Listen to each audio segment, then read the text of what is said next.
Halo, kita kembali lagi nih untuk membedah lebih dalam sumber yang udah Anda bagikan. Siap.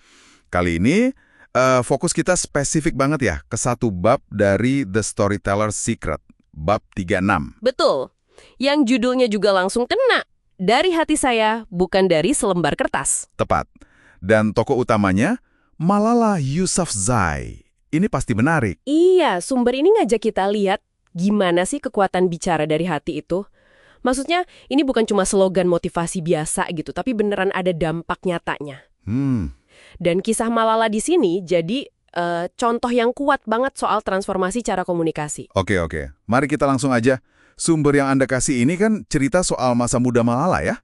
Dia tumbuh di lingkungan yang suka cerita. Bener. Nah, ada momen penting nih di awal-awal. Dia bicara di depan umum. Kompetisi pidato. Ah, iya yang itu. Dia pakai teks pidato bikinan ayahnya.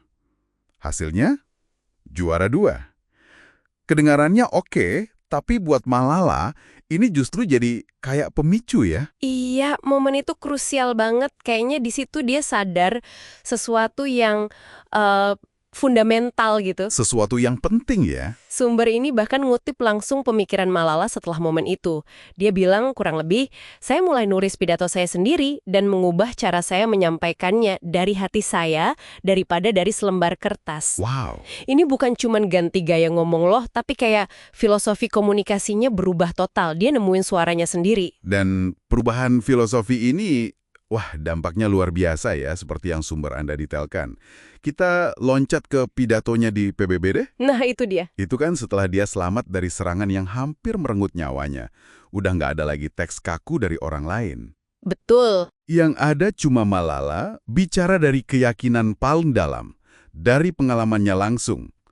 Dan efeknya, Mengguncang dunia. mengguncang itu kata yang pas banget. Pidato itu, yang benar-benar lahir dari hati dan pengalaman pahitnya, jadi semacam katalisator global buat pendidikan anak perempuan.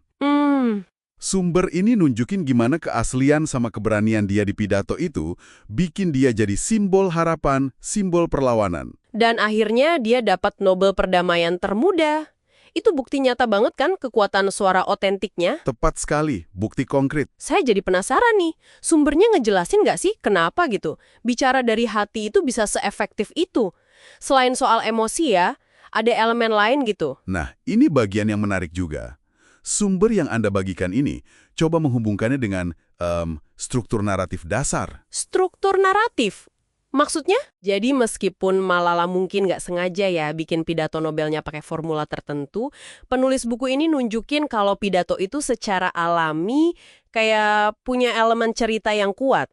Mirip kerangka 7 langkah yang sering dipakai Pixar itu loh. Oh, yang ada tokoh, tantangan. Iya, ada tokohnya, Malala dan anak perempuan lain, ada tantangannya, penindasan, serangan, ada konflik, perjuangan, sampai resolusi, yaitu seruan untuk pendidikan itu. Jadi maksudnya waktu kita bicara otentik dari pengalaman dan keyakinan, cerita kita tuh otomatis punya struktur yang menarik gitu ya, bukan cuma emosi nggak beraturan. Bisa dibilang gitu.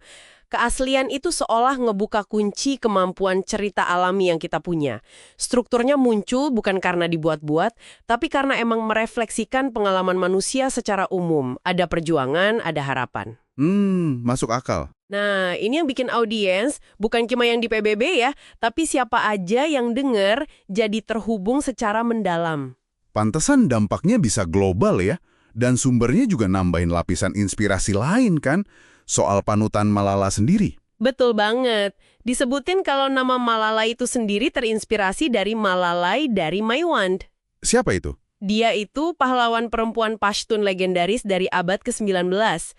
Diceritain kalau Malala ini pakai suara dan puisinya buat bakar semangat tentara Afghanistan ngelawan penjajah Inggris. Wah, jadi ada kayak warisan kekuatan cerita gitu ya? Iya, semacam warisan kekuatan suara otentik yang diteruskan dari cerita ke cerita, generasi ke generasi, dan itu ikut ngebentuk keberanian Malala Yousafzai juga. Ini benar-benar bikin pemahaman kita jadi kaya ya.